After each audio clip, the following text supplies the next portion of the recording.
Hello, and welcome to I Know Nothing, where I have none of the answers. I just hope to have some of the questions. My name is Andrew, and I'm glad you're here. I said that thing about I have none of the answers. I just hope to have some of the questions last time. That's a saying I've said for a while, and I feel like it kind of fits here. I put on the channel banner a Socrates quote that talks about that. True wisdom comes from knowing that you know nothing. I feel like what something like that means is no matter what you know, still proceeding as though you know nothing means that an error message. I feel like what that means is that regardless of what you know, proceeding as though you know nothing means that you proceed with humility. You are humble. Regardless of what you know, you can always learn more. And regardless of what you think you know, information can always change. You can always find out that you're wrong. No matter how much you think you might know something, maybe there's some part of it you don't know. Maybe there's something you're not seeing. Maybe you learn something that turns the whole thing on its head.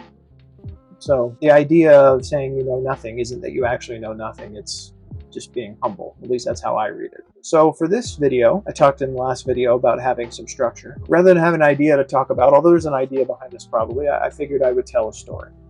And this is a true story. This is something that happened to me when I was younger. And it's something that I've come back to multiple times over my life because it is an important message for me to remember. When I was young, like so many other people I'm sure, when it was time for dinner in our house, my mother would tell me to go and wash my hands. Now I was like so many other kids, running around, getting dirty, doing, who knows what, and hands filthy, obviously. Mom's trying to protect me.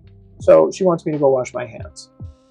I'm an obstinate little kid, and I don't want to go wash my hands. So I start out by trying to refuse to wash my hands.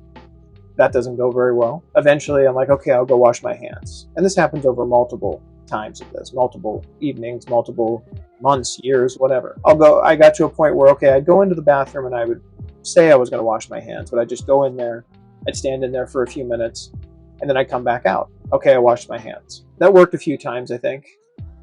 It didn't take very long for her to say, I didn't hear any water. Get back in there and wash your hands. So I'd go in and I'd turn on the water, but I wouldn't put my hands under the water. And I'd come back out, and again, she'd be like, your hands aren't even wet. You didn't wash your hands. Get in there and wash your hands. So I go in there like, all right, well, I have to get my hands wet, otherwise she's going to know.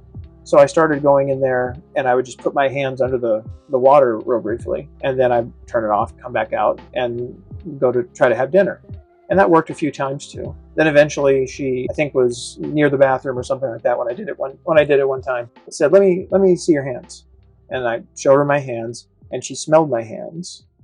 Said, your hands don't even smell like soap. You didn't wash your hands. Go wash your hands. I go in, fine.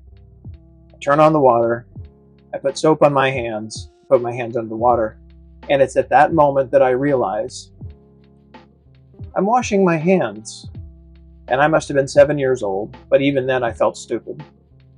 Because of how she had handled the situation, I had tricked myself into washing my hands. And I've always remembered that story over the course of my life as something to symbolize the idea. Sometimes it's just easier just to do what you're supposed to. Sometimes there are no shortcuts. And sometimes looking for shortcuts is just not worth it. Maybe there's a little lesson in there. Maybe not. I don't know. I thought it'd just be an interesting story to tell. So take that for whatever it's worth. Thank you again for stopping by.